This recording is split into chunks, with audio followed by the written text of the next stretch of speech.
Dimbani leo. Yeah, ni Dimbani leo.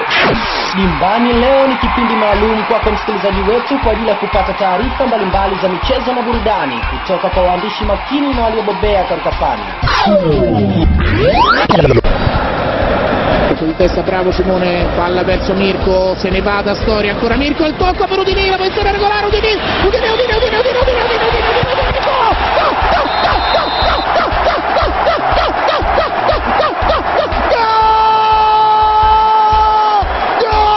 Triplato Drato con il pallone in porta, il gol di Jeremy Menez, gol numero 2 in fine a questa partita 3-0. Tunaumia sisi mashabiki na sio wachezaji, sisi ndo tunaumia. Wanafikiri tunasema vipi kule mtaani kule tunasema eti nini ona ni halali ya matukio. Ona ni halali. Haya nani Ni kila siku kuanzia saa 1 jioni hadi saa 1:30 kwa saa za Afrika Mashariki. Kupitia spika bora za 106.5 FM Mlimani Radio. Dimbani leo, habari motomoto.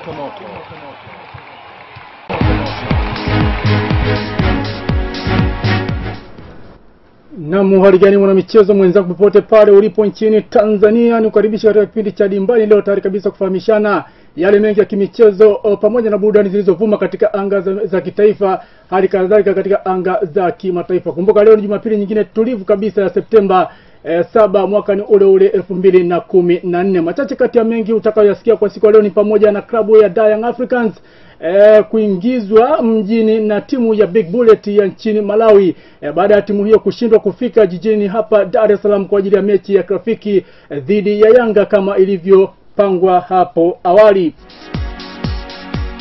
Vile vile tunazo taarifa kuhusu klabu ya Coastal Union ya Tanga kuwasili hapa nchini leo hii ikitokea visiwani Pemba ambako waliweka kambi ya siku 20 kujiwinda na ligi kuu Tanzania bara.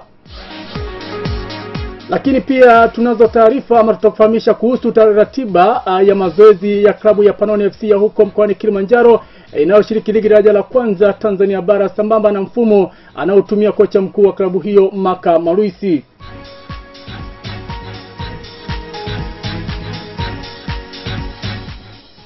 Lakini pia katika anga za kimataifa, meneja wa Manchester United Louis van Gaal asema mshambuliaji wake Juan Mata ni moja kati ya wanandinga anaowapigia mahesabu ya kuwauza mwezi Januari katika dirisha dogo la usajili kupisha usajili mpya klabuni hapo. Basi kwa na mengine mengi utakuwa na mwana michezo mwenzako Francis Kivuyo sambamba na George Owino ambaye tutakuendeshea jahazi hili mpaka pale tutakapotimu saa 1:30 ama dakika 30 za Dimbani leo. Lakini kama kawaida kushiriki nasi katika kipindi hiki nafasi yako ni kubwa, tumia ujumbe mfupi wa simu ya mkononi kupitia nambari za studio 0758012313. Narudia tena nambari ya ujumbe ni 0758012313. Na bila kupoteza muda tuanze kuchanja mbuga kwa kuangazia ni yapi mjiri katika viwanja vya nyumbani, lakini kama nilivyokuahidi tutapa hadi anga za kimataifa. Klabu ya Young Africans imeweza kuingia mkenge leo hii baada ya klabu ya Big Bullet ya huko nchini Malawi kushindwa kufika hapa nchini tayari kwa mchezo wa kirafiki uliokuwa uchezwe leo Septemba 7 mwaka huu katika dimba la taifa hapa jijini Dar es Salaam. Siku ya Ijumaa iliyopita Young Africans ilitangaza mbele ya waandishi wa habari kuwa leo Jumapili Septemba 7 mwaka huu watakuwa na mchezo wa mwisho wa kirafiki wa kimataifa dhidi ya timu ya Big Bullet kutoka nchini Malawi, lakini mchezo huo ulishindikana baada ya Big Bullet ya Malawi kushindwa kufika hapa nchini kwa ajili ya mchezo huo. Akilonga na Dimbani leo, msemaji wa Yanga Sports Club Baraka Kizuguto amesema wao hawana jibu lolote kuhusu swala hilo na wanaohusika sio wengine na swala hilo sio wengine ni chama cha soka mkoa wa Dar es Salaam DRFA. Huyo hapa ni Baraka Kizuguto, msemaji wa Young Africans ambaye amelonga na mimi kwa tabu mno kwa njia ya simu kuhusiana na swala hilo. Halo? Kaka vipi? Poa, habari? Safi bwana, unazungumza na Francis Kivuyo Mlimani Radio. Tumesikia wana mechi ya leo haitakuwepo kati yenu na Big Bullet. Vipi imekwaje tena? Sasa hilo naanza kaongea waandaaji DRFA. Wapigie viongozi wa DRFA, kimpata mwenyekiti, katibu. ndio kwa ndaji wa mchezo wa leo. Lakini Baraka, juzi Jumaa kwenye mkutano wenu pale na waandishi habari mlisema kwamba mchezo utakuwepo na timu tayari ilikuwa pale Mbeya. Imekwaje tena sasa hivi mnasema tuongeze DRFA? Sasa Kiswahili nimekwambia sisi mechi walio ndani DRFA. Sisi kama Yanga wajiwetu kwani kucheza, ndio maana nakwambia mechi ipo. Sisi kama Yanga tunaongelea Yanga, tumejiandaa kwa ajili ya mchezo. Hata kwa nini haichezi na vitu vingine DRFA wanaweza kukupa maelekezo zaidi. Wao wanatafuta uwanja, wanatafuta timu na kila kitu. Kwani ninyi DRFA wamewambia ninyi vipi sasa kwamba hiyo mechi nikwambia mimi DRFA amenijibu nini? Wewe bora unakuwa mwoga mwandishi unaogopa DRFA. Usitake mimi DRFA ameniambia nini? Yule wapigie DRFA usikie sauti yao. Wakupe kauli yao. Haya bwana Baraka, nashukuru.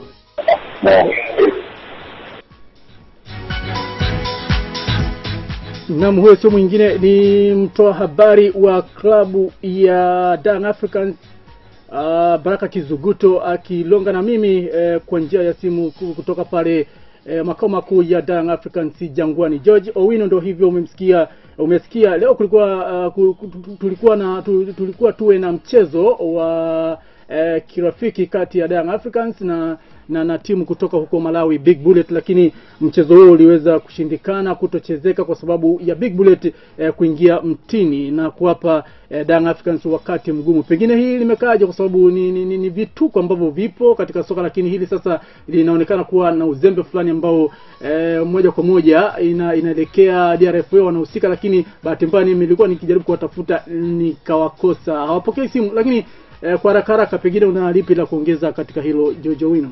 Ni swala kama ulivyosema ni kwamba ni uzembe, lakini inabidi timu zetu zijipange na ikiwezekana timu ambazo zinacheza zije kabla ya muda, angalau kabla ya muda wafike siku 2 siku 3 kabla ya muda. Yeah. Tatizo sio hivyo kwamba pale Ijumaa Young Africans walikuwa na mkutano na waandishi wa habari kuhusiana na hiyo mechi na walisema kabisa tayari wako pale jijini Mbeya, lakini mwisho wa siku leo hii hapa Mbondo ilikuwa mchezo wenyewe uchezwe, timu kutoka Malawi Big Bullet haijaweza kutokea. Mbona uzembe umekuwa mgumu? Na nazidi tena kuuliza swali kama hilo kwa sababu taarifa kama mechi haitakuwepo ilitakiwa itolewe labda toka jana, lakini mpaka inafika leo mchana taarifa ndo zinatoka. Ili bado na kuandama Jojo Wino kwa sababu una kila sababu ama lazima naamini una maoni ya kutoa ama unahisi lawama ziende kwa nani sasa katika sarakasi hizi zilizotokea kati ya mechi ya Yanga na Malawi kutoka na Big Bullet kutoka huko Malawi. Ni wale watu ambao wanaandaa hii mechi ya watu wenyewe wa Yanga pia inahitaji walaumiwe. Kama mna mechi sawa, inabidi muhusike, mtume tiketi na kila kitu.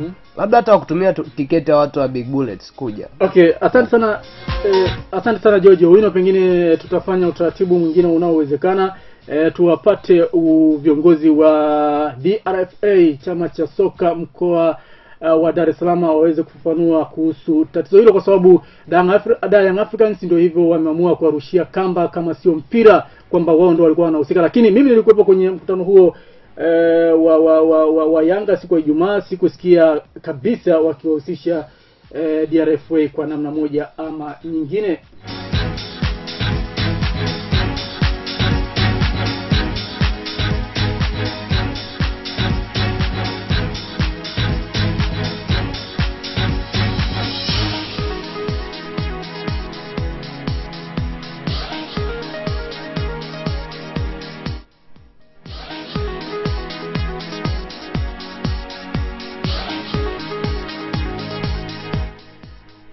Na sasa tuelekea katika taarifa nyingine ambapo kwa sasa tunaelekea huko mkoani Mbeya kwa wanazambarau tunaelekea huko Azam FC kwa walambakoni hawa kutoka pale Chamazi, ambapo kocha wa Azam FC Mkamerun Joseph Omoga amesema mechi za kirafiki wanazozicheza Simba na Yanga kwa ajili ya kujiwinda kuelekea msimu mpya wa ligi kuu Tanzania bara zina faida nyingi kwake ama kwa vijana wake, kwani hutumia fursa hiyo kugundua ubora na madhaifu ya wapinzani wao. Basi akiteta na dimbani leo kwa niaba ya kocha Joseph Omogo, msemaji wa Azam FC Jafari Ili Maganga amesema ni kweli Azam FC inatumia fursa ya mechi za kirafiki wanazocheza Yanga na Simba kubaini wanatumia mbinu gani ili iwe rahisi kwao kuwabana mara ligi kuu itakapoanza pale Septemba 20 mwaka huu. Huyu hapa ni msemaji wa Azam FC Jafar Idi Maganga akitoa maelezo ama kufafanua kuhusiana na taarifa hiyo. Kama ligi inasaidia kwanza na watu na timu mbalimbali. Waendelea timu mbalimbali. Wanapata nafasi ya kuenda kuziona hizo timu inabidi uzione. Kwa hiyo nadhani ni kikubwa ni hicho tu, waende kuangalia wenzao kwa perform na vile kama walimu angalie jinsi gani timu nyingine zinacheza. Kwa hiyo atakutana nazo anajua kabisa kwamba mifumo ikoje na timu zinaanza design gani na zinafanya vipi. Hicho ndio kubwa, na mwalimu wote anafundisha timu anatakiwa awe mbunifu. Mbunifu maana yake ni kuangalia mbinu za wachezaji, timu ya mwenzako ikoje, ikiwekwa ikoje, na kusaidia na kupanga timu kujua kwamba timu yangu ikiwa kwa mfumo gani na ikiwa vipi ili iweze kupata mshindi wa gani. NSSF, rafiki unayemtegemea, unapopisha hodi anakupokea. NSSF daima kwa ajili yako, tunayajenga maisha yako. Shirika la Taifa la Hifadhi ya Jamii, tunajenga maisha yako kwa bidii. Tuko nawe nchini kote, leo kesho na siku zote. Kama rafiki umtegemeaye, NSSF siku zote tuko kwa ajili yako. Tunajenga maisha yako kwa kukuwezesha kusomesha watoto na kuboresha biashara kwa kupata mikopo kupitia SACCOS yako, matibabu bure kwa familia nzima na mengine mengi. Boresha maisha yako. Jiunge na NSSF sasa. Tunajenga maisha yako sasa.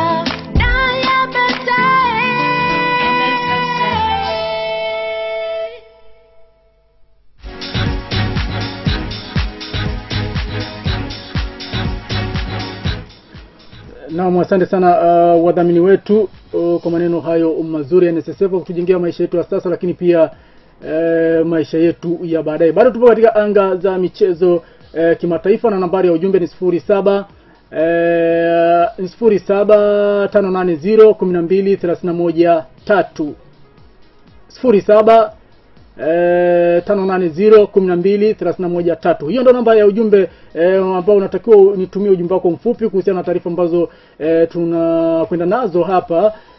Ukitoa maoni yako basi kuhusiana nini unachoweza kusema sasa kutokana na taarifa yote ambayo tumekuletea kwa jioni ya leo. Na sasa kutuelekea katika taarifa nyingine ambayo inahusu masuala ya burudani muziki zaidi, ambayo yenyewe basi inahusiana na harakati za kuinua na kuendeleza sanaa ya muziki nchini Tanzania, ambapo wanamuziki na waandaji wa muziki wenyewe wanasisitizwa kutengeneza nyimbo zinazojitahidi kuitambulisha nchi ya Tanzania. Kwa kutambua hilo, Dimbani leo imepata nafasi ya kuzungumza na mmoja wa waandaji wa muziki chipukizi hapa nchini Tanzania, Adam Rubama, ambaye ni mmiliki wa studio za All Moon, kutaka kufahamu mipango yao ya kuandaa vifaa vya muziki vyenye ala za Kitanzania ili uweze kuwa rahisi kwa wasanii kupata vifaa hivyo pale ambapo wanakuwa wanavihitaji ili kutengeneza nyimbo ambazo zinakuwa na mahadhi ama ladha za Kitanzania. Hapa wasanii wa aina mbalimbali wanakuja hapa wengi, wengine wa aina ya hadi bongo flavor, alafu wanakuja wale wa hip hop, wengi aina tofauti. Na nikisema kwamba kiufupi kila mtu anajitahidi na anajaribu kudeliver. Labda sijui kitu gani nataka nikuelezee zaidi.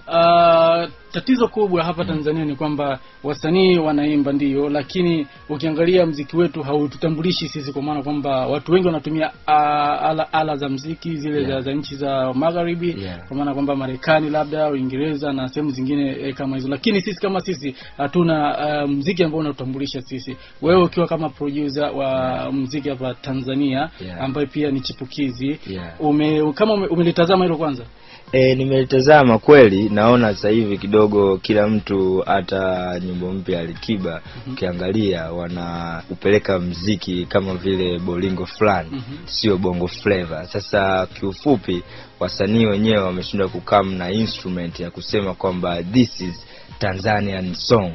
Mpaka sasa hivi hatuna.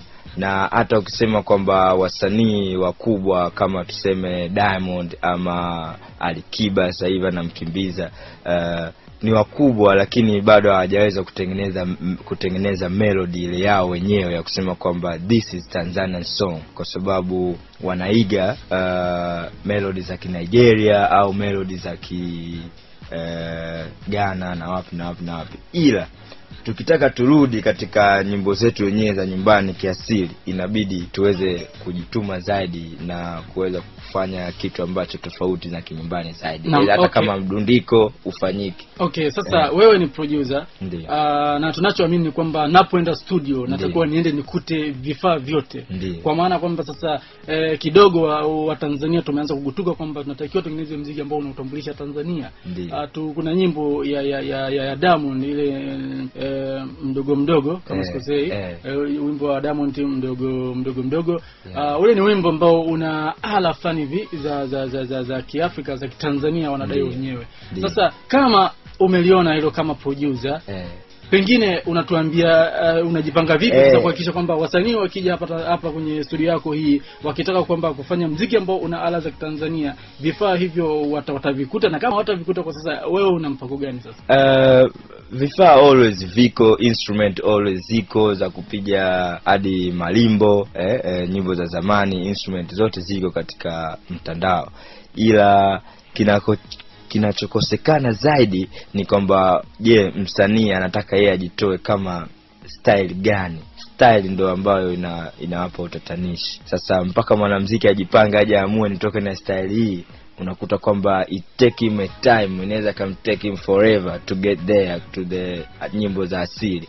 Kwa hiyo kiufupi, hata mimi kama producer wa video na audio production, ningesema kwamba msanii inabidi kwanza ajipange kwenye melody na jinsi yeye anataka kudeliver, awe kama nani, lakini asichukulie kama wote, sababu sio wote tunapenda bolingo au sio wote tunapenda nyimbo za Kikongo au za Nigeria, sio wote. Wengine hatupendi. Kwa hiyo watupe kitu tunachopenda ili tuweze kuwasifu, kama usema Diamond is a good artist au Alikiba is a good artist. Inabidi walete vile vitu ambavyo mtu ukikaa unajisikia raha kufungua nyimbo, unasikiliza na ukasema hii nyimbo kweli ina uasili wetu fulani.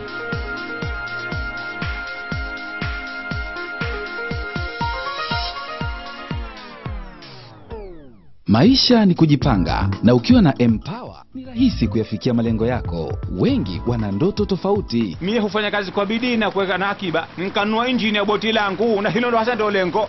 Naweka akiba na kufurahia riba kupitia Empower kwa urahisi na haraka, kwa sababu najipanga ili nilipe ada ya mwanangu. Empower itaniongezea kasi na mwendo wa kusafiri. Nadhani baisikeli yangu itapumzika kidogo nitakaponunua pikipiki. Ndoto zako zinaweza kuwa kweli.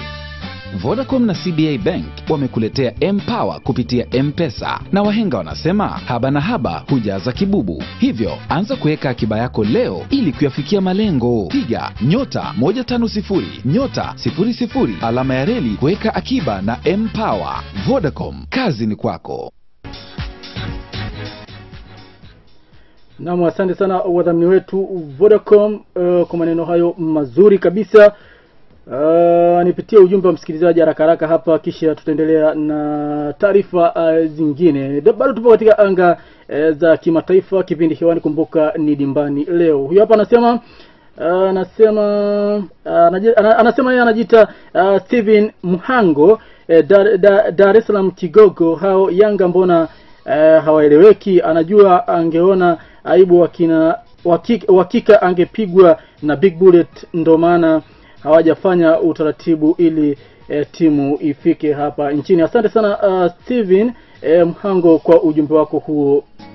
Nipitie ujumbe mwingine hapa haraka. Huyu anasema Mama Saumu wa Kivule, hivi hawa viongozi timu za Simba na Yanga kwa nini hawana majibu mazuri, hasa mambo yanapokwenda vibaya? Yanga wenyewe ndo wa kulaumiwa hapo, aibu. Okay,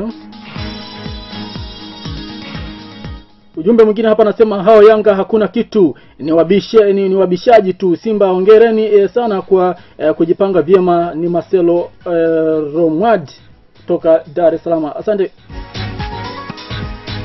Poleni wana Yebo kwa kuzinguliwa. Yeye anajiita Saidi Mtonga wa Kibanda CCM. Asante sana kutoka huko Kibanda CCM. Kizugutu, ebu kuwa mtaratibu unapohojiwa na waandishi wa habari. Utaratibu ndio upendo na furaha. Ni Adebayo Kibona Kigamboni anatokea huyo. Asante sana na ujumbe wako huo. Bado tupo katika anga za michezo kitaifa, na sasa tunaelekea kule mkoani Kilimanjaro. Klabu ya Panoni FC inayoshiriki ligi daraja la kwanza mkoani Kilimanjaro imesema inaendelea na mazoezi makali kwa kushirikisha timu zenye ushindani mkubwa, ikiwa ni mipango yao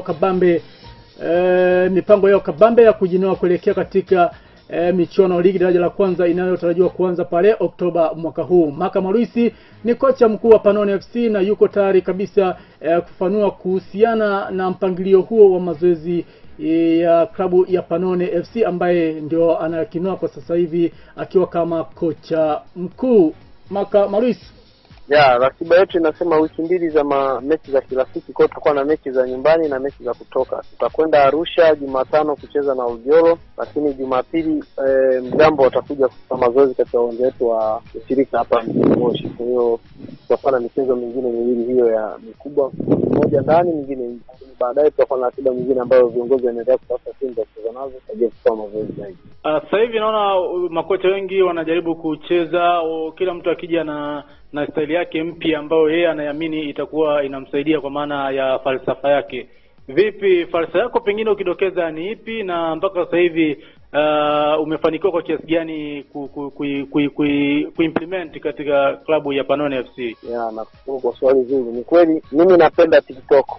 Watu wanakaba pamoja, wanacheza pasi fupi na pasi ndefu kwa kubadilika kutokana na mazingira, lakini vile vile nataka kuona watu 9 wanakuwa nyuma ya mpira tunapokuwa tunaupoteza.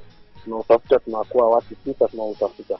Kwa unajenga tabia ya watu 9 kutafuta mpira, lakini vile vile tunapokwenda tunasogea watu wote, tukiacha watu wetu wawili pale nyuma, tunaanza kuongeza mashambulizi pale mbele. Sasa utasikia watu wanasema TikTok kwa sababu zitakuwa zinapigwa pasi nyingi sana katika maeneo yote kuanzia kwenye zoni yetu mpaka tunapoingia kwenye goli la adui. Na mpaka hivi sasa Maka Maurice, huo mfumo unahisi umefanikiwa kwa kiasi gani? Ya, kwa kweli inakwenda vizuri kwa sababu wachezaji wanapokea, na unapoona tunacheza hizo mechi ndio tunakwenda kujaribu hiyo mifumo. Zipo changamoto, lakini unaona hatua ya maendeleo inaonekana na wachezaji wanapokea kadri siku zinavyozidi kwenda. Nafikiri kufika mwezi wa 10 tunapoanza mashindano tutakuwa tumeiva na tutakuwa tumeonekana vizuri katika mfumo wetu.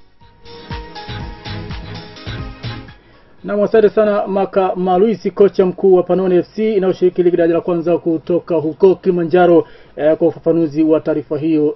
Maka Maruisi, umemsikia George Owino anatumia mfumo wa TikTok, mfumo ambao unaruhusu timu icheze kitimu, timu inapanda na kushuka. Ni mfumo ambao kiukweli ni mzuri kwa maana kwamba timu inacheza kama timu, yani hakuna kutegeana kama mpira unapotea basi hata forward line, manake hata strikers washambuliaji wanatakiwa kurudi nyuma na kuja kukaba na kutafuta mpira. Pengine una chochote cha kuongeza hapo George Owino? Na ni mfumo mzuri sana endapo ukiwa na wachezaji ambao wanajituma. Kwa sababu unashambulia na kudefend kwa wakati mmoja. Kwa hiyo kama una wachezaji ambao wanajituma ni mfumo mzuri sana, lakini kama kuna baadhi ya wachezaji wavivu sana kule mbele inaweza kukuletea majanga. Hivi Tanzania na sisi tuna mifumo kweli? Tuna mifumo. Mpira wetu na mfumo, lakini ndio hivyo muda mwingine katika professional level kama EPL, ligi kuu, mifumo ipo. Mifumo ipo na wanaweka wazi kabisa kwamba katika mchezo wa leo tunatarajia kutumia mfumo huu kwa sababu hii na hii na hii. Ndio hivyo bwana, asante sana Maka Maruisi kutoka huko Kilimanjaro. Nikutakia kila laheri na maandalizi ya ligi daraja la kwanza inayoanza pale Oktoba mwaka huu. Na sasa bila kupoteza muda tuelekee huko jijini Tanga, ambapo klabu ya Coastal Union ya Tanga leo hii imerudi nyumbani kwao Tanga ikitokea visiwani Pemba, ambako waliweka kambi ya siku 20 kwa ajili ya kujiwinda na ligi kuu Tanzania bara msimu mpya wa 2014-2015. Lakini pia shamra za ujio wa Coastal Union kutoka Zanzibar imeambatana na sherehe kubwa kabisa ya Coastal Union Day ambayo ilikuwa inafanyika leo huko jijini Tanga, pamoja na mechi kali ya kirafiki kati ya Coastal Union dhidi ya Polisi Morogoro FC. Basi kwa ufafanuzi wa taarifa hizo tuungane na msemaji wa Coastal Union, sio mwingine ni Oscar Asenga ambaye amelonga na mimi muda mfupi kabla tukwenda mitamboni akifafanua kuhusiana na matukio hayo yote ambayo yalikuwa yanafanyika pale katika dimba la Mkwakwani jijini Tanga. Oscar Asenga. Kama unavyojua kwamba ni utafiti ambao tumejiwekea kila mwaka, kwa hiyo sasa tulikuwa tunafanya utambulisho wa wachezaji hapa, lakini pia tumecheza mechi moja ya kirafiki na timu ya Polisi Morogoro na tunaweza kuibuka na ushindi wa bao 2-0. Mchezo ndio tumalizika sasa hivi. Sasa tunasema kwamba timu ilipokewa airport saa 4 asubuhi na walitumia usafiri wa ndege mbili kufika hapa Tanga kutoka Pemba, na tukazunguka katika miji mbalimbali, tukazunguka katika maeneo mbalimbali mkoa wa Tanga, na mashabiki pamoja na wapenzi wa soka wakilaki timu hiyo wakiongozwa na mkuu wa wilaya ya Tanga Mheshimiwa Madendego, ambaye ndo aliongoza jahazi la mapokezi na hatimaye akaongoza msafara kila mahali ambapo kwa tukipita kwa ajili ya kuwasalimia wakazi wa Tanga, lakini pia kwa ajili ya kuja hapa Tanga kwa ajili ya kwenda kambini kabla amecheza mechi yetu ya jioni ambayo tumetoka bao 2-0 wafunga Polisi Morogoro katika uwanja wa Mkwakwani. Lakini pia leo kulikuwa na sherehe za Coastal Union Day. Vipi hiyo na yenyewe imekaje? Wachezaji wametambulishwa, kulikuwa na burudani mbalimbali zinafanyika hapa na mpaka sasa hivi burudani zinaendelea na wachezaji wanaendelea kutambulishwa hapa, na mkuu wa wilaya ya Tanga Madendego ndio mgeni rasmi hapa, na mpaka sasa hivi ninazungumza leo katika uwanja wa Mkwakwani hapa Tanga. Kama mwenyekiti sijamuona mimi kwenye hii sherehe, sijamuona mimi, na viongozi wengine tu tunaendelea na sherehe yetu. Ili sherehe inamalizika muda si mrefu, na baada ya hapo nafikiri mambo mengine yataendelea.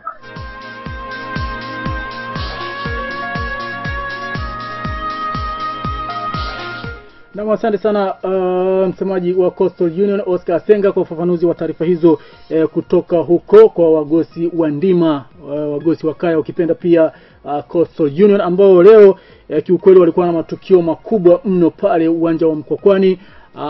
Moja alikuwa ni mechi ya kirafiki dhidi ya Polisi Morogoro ya huko mji Kasorobari Morogoro, lakini vile vile kulikuwa na sherehe ya Coastal Union Day ambayo pia ilikuwa inafanyika pale Mkwakwani. Lakini pia leo timu ya Coastal Union ndo imerudi kutoka visiwani Pemba huko Zanzibar, ambapo iliweka kambi huko kwa siku 21. Jojo Wino, tumemsikia Oscar Asenga hapa amezungumza vizuri kabisa kuhusiana na matukio hayo ambayo yalikuwa yanafanyika huko uwanja Mkwakwani. Tuanze na ili swala la tuanze na hiyo mechi ambayo walikuwa wanacheza leo dhidi ya Polisi Morogoro, wameibuka na ushindi wa magoli 2-0.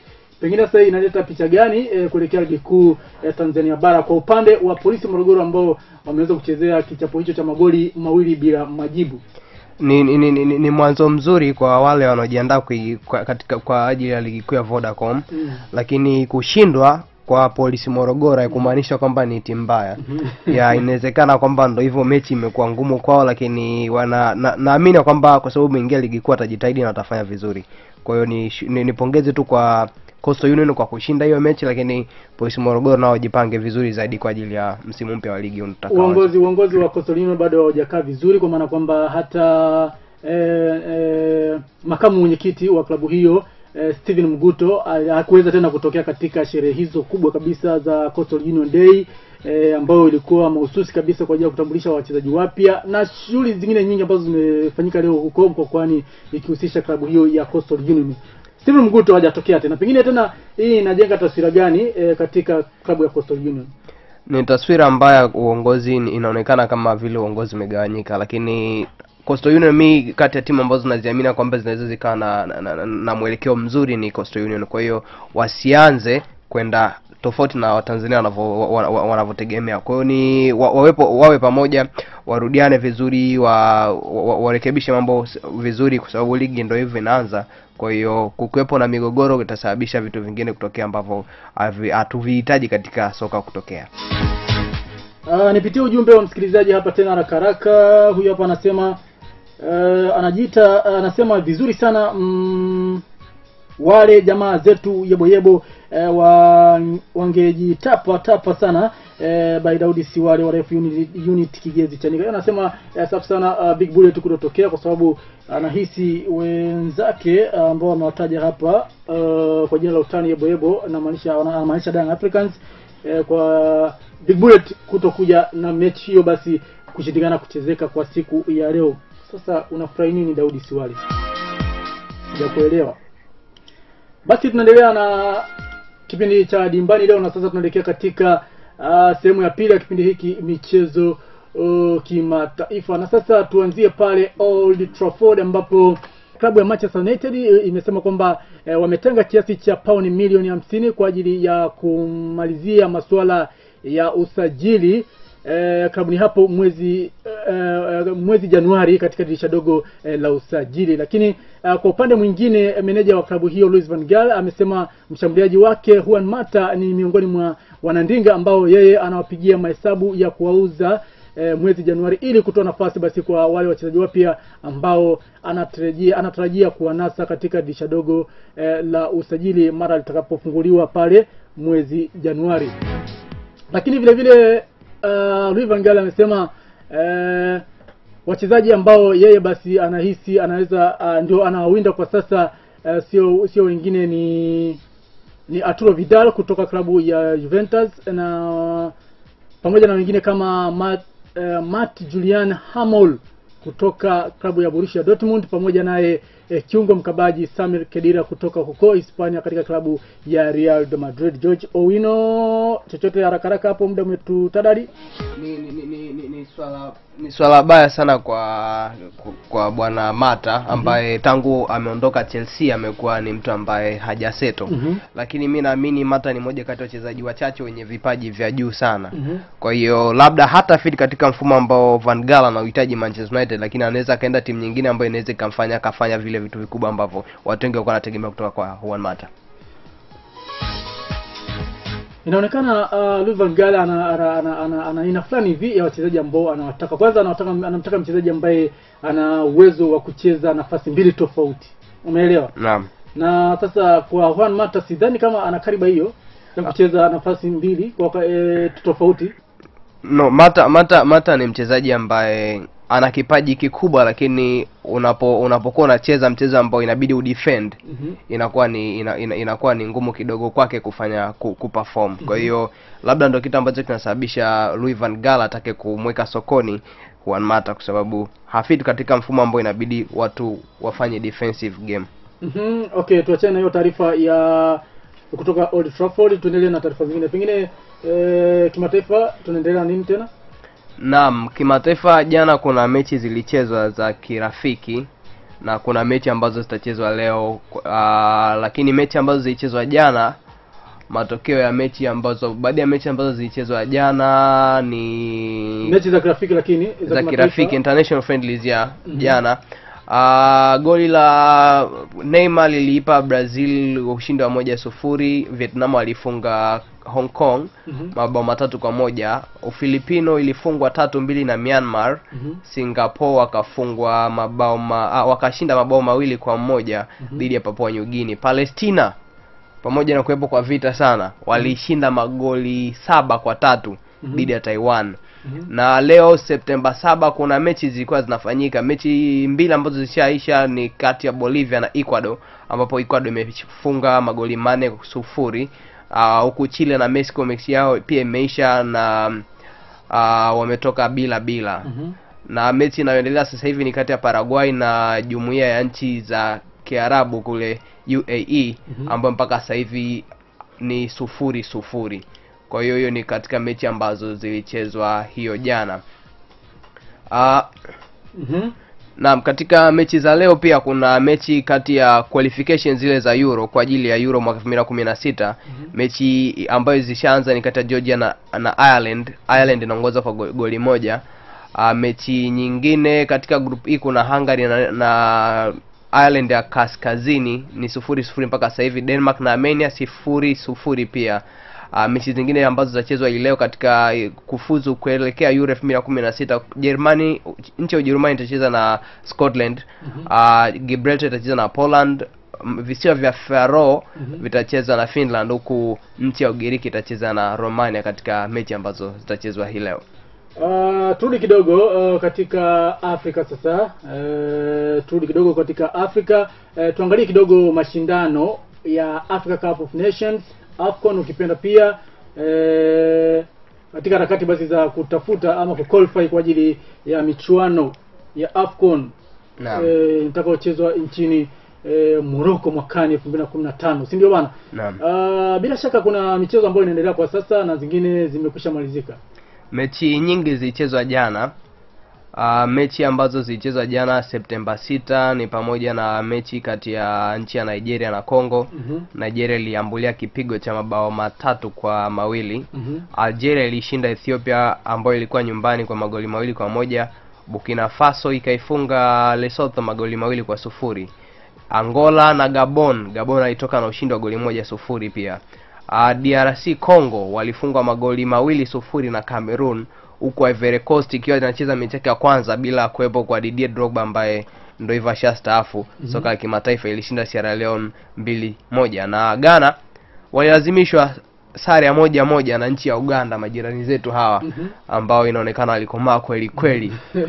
Huku Zambia na nchi ya Msumbiji wakiwa wametoka 0-0. Cape Verde ilishinda Niger magoli 3-1, huku mechi ya mwisho ikiwa kati ya Botswana na Tunisia, ambapo Tunisia ilibuka na ushindi wa magoli 2-1. Hiyo ilikuwa ni hiyo jana katika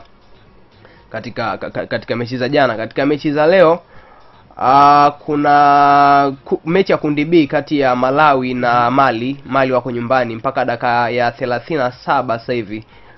Matokeo bado ni 0-0. Hakuna mtu ambaye ashaona lango la mwenzie katika qualification. Dakika 37 ndio okay. Naam. Kwa hiyo kule nchini Kenya kuna kombe linaitwa Go TV. Katika kombe hilo Sofapaka wameshinda magoli 2-1 dhidi ya Muhoroni Youth FC, huku FC Leopard wakicheza na timu inaitwa Ligi Ndogo. Wametoka na ushindi wa magoli 2-0. Ligi Ndogo FC inaitwa. Tusker na Ulinzi Stars wametoka sare ya kufungana bao 1-1. Lakini Tusker FC inaonekana kuwa na advantage ya goli ugenini, kwa hiyo atakuwa ameingia katika hatua nyingine, si ndio? Naam. Okay, asante sana George Owino kwa taarifa hizo za kimataifa. Nipitie ujumbe wa msikilizaji hapa kisha bila shaka tutatia nanga kwa siku wa leo kwa nukta hiyo. Anasema Kivuli wanazidi kuwapata hapo studio. Mungu ibariki vipindi vya usiku vilivyosalia vya Mlima Radio. Ni Abdalla Pwagu kutoka pale mitaa ya Buguruni, Dar es Salaam nchini Tanzania. Asante sana Abdalla Pwagu kwa kuitegea sikio kipindi cha Dimbani leo popote pale ulipo pale mitaa ya Buguruni. Kiukweli hatuna la ziada. Mimi naitwa Francis Kivuyo, nilikuwa na mwenzangu George Owino. Hatuna la ziada kwa sasa. Nikutakia tu sikivu mwema wa vipindi vinavyofuata hapa 106.5 FM Mlima Radio Chuku cha Dar es Salaam. Kesho pia kutakuwa na kipindi kingine cha Dimbani leo majira ya saa 1 kamili za jioni kwa saa za Afrika ya Mashariki. Basi kwa sasa nikwambie alamsik.